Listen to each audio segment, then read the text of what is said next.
अस्सलाम वालेकुम स्टूडेंट, कैसे हैं आप सब। उम्मीद करती हूँ कि आप सब ठीक होंगे और अपने घरों में महफूज होंगे। शुरू करते हैं आज का सबक। आज का हमारा सबक है वाक़फ़ियत आमा के बारे में, मतलब जीके के बारे में। आप सब बच्चे अपनी वाक़फ़ियत आमा की अमली किताब जल्दी से निकाल लें। जी, वाक़फ़ियत आमा बुक निकालने के बाद आपको पता है हमारा चैप्टर चल रहा है हमारे जानवर, ठीक है।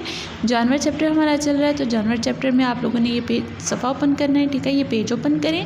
ये पेज ओपन करेंगे, यहाँ पे ये लिखा है जानवरों को, सवाल है हमारा, जानवरों को इनकी टांगों की तादाद के हिसाब से अलग अलग डब्बों में डालें, ठीक है। नीचे आपके पास जैसे बॉक्सेस बने हुए हैं, डिब्बे मतलब बॉक्सेस, ठीक है। हमारे पास उन्होंने कुछ एनिमल्स के नाम दिए, जानवरों के नाम है, जैसे तोता। तोते की कितनी टांगें होती हैं, कोई बच्चा मुझे बता सकता है। बिल्कुल 2 टांगें होती हैं, ठीक है। चिड़िया, चिड़िया की कितनी होती हैं, 2 टांगें होती हैं। जी, अगला है हमारा ज़राफ़ा। ज़राफ़ा कितनी टांगें होती हैं, 4, बिल्कुल 4 टांगें होती हैं। देखिए तोते की 2 टांगें हैं तो हमने यहाँ लिखा, चिड़िया की 2 टांगें हैं तो हमने यहाँ पे लिखा, मतलब ये हमने 2 टांगों वाले एनिमल्स का एक बॉक्स बना लिया, ठीक है। आगे ज़राफ़ा, ज़राफ़ा की 4 टांगें हैं तो हमने इस बॉक्स में लिखा। हाथी, हाथी कितनी टांगें हैं, 4, बिल्कुल वो भी यहाँ पे लिखेंगे। आगे हमारे पास है कौवा। कौवा एक बर्ड है, ठीक है। इसकी कितनी टांगें होती हैं, 2 टांगें होती हैं, वो यहाँ पे लिखेंगे हम।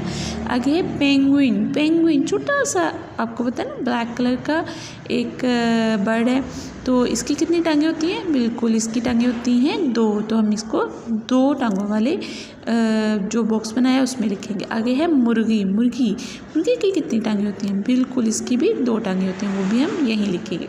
आगे हमारे पास गाय। गाय की कितनी टांगें होती हैं, बिल्कुल 4 टांगें होती हैं। कुत्ता, कुत्ता की कितनी होती हैं, 4। आगे है बिल्ली। बिल्ली की भी 4 टांगें। तो जो हमने 2 टांगों वाले जानवर हैं उनको हमने यहाँ इस बॉक्स में लिखा है, और जो 4 हैं वो हमने इस साइड पे लिखा है, ठीक है।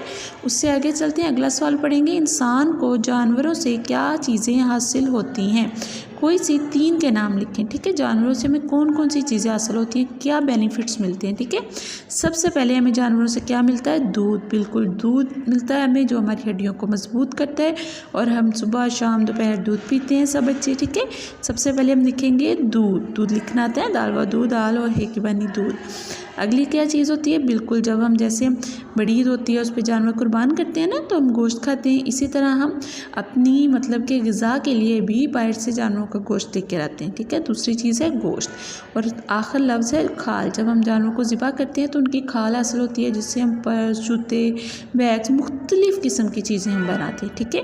तो हमें जानवरों से दूध हासिल होता है, गोश्त हासिल होता है, और खालें हासिल होती है, ठीक है। ये पेज जो है ये देख लें, इसको आपने इसी पेज को अपनी अमली किताब पे इसी तरह बिल्कुल हल कर लेना है और इसको याद भी करना है, ठीक है। अब आप अगला सफ़ा ओपन करेंगे।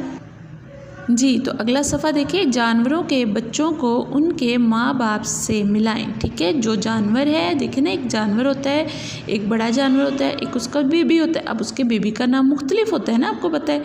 जैसे गाय है, गाय का जो छोटा सा बेबी होता है उसको हम क्या कहते हैं, बछड़ा। क्या कहते हैं, बछड़ा। छोटी सी गाय जो होती है ना उसको हम बछड़ा कहते हैं, ठीक है। तो उसको हमने एक सीधी लाइन के साथ, स्केल के साथ मैच कर लेंगे। अगला लफ्ज़ है हमारा चूज़ा। चूज़ा, चूज़ा किसका बेबी होता है, किसी को पता है, बिल्कुल मुर्गी। मुर्गी का बेबी होता है, ठीक है। इसको हम इसके साथ स्केल के साथ मैच करेंगे। आगे है पिल्ला। पिल्ला क्या होता है, पिल्ला हम जैसे डॉग होता है ना, डॉग का जो बच्चा होता है उसको हम बेबी होता है उसको हम कहते हैं पिल्ला, ठीक है। इसको हम कुत्ता से मिला देंगे। आगे है बिल्ली। बिल्ली का जो बेबी होता है उसको हम क्या कहते हैं, बलूंगड़ा कहते हैं, ठीक है। बिल्ली को हम बलूंगड़ा से मिला देंगे, ठीक है बेटा। यहाँ तक आपको समझ आई, ये बहुत आसान काम है, ठीक है। इसीलिए आपको 2 पेजेस करवा दिए गए हैं, तो आप लोगों ने इनको अच्छे से डन कर लेना है और फिर इनको याद भी करना है अच्छे से, ठीक है बेटा। तब तक के लिए अल्लाह हाफिज़, अपना ख्याल रखिएगा।